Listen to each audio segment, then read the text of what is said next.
তুমি কি জানো উম্মত, আমি 23টা বছর টানা তোর জন্য কেঁদেছিলাম উম্মত। আমি এমন কাঁদা কাঁদছি রে উম্মত তোদের জন্য।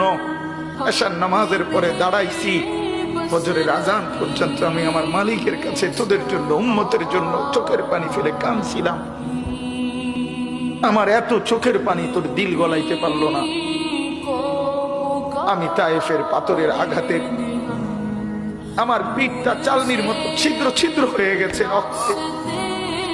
আমি বুকে পেটে 2টা পাথর বাঁধছি ক্ষুধার কষ্টে। আমি উহুদের দান শহীদ করা রক্তে উহুদের ময়দানে পড়েছিলাম বেহুশ হয়ে।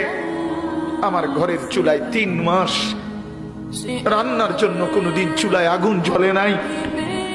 আমার এত চোখের পানি, এত রক্ত, এত ক্ষুধার কষ্ট, কিছুই তোর মন গলাইতে পারলো না, তোরে সেজদা দিতে পারলো না।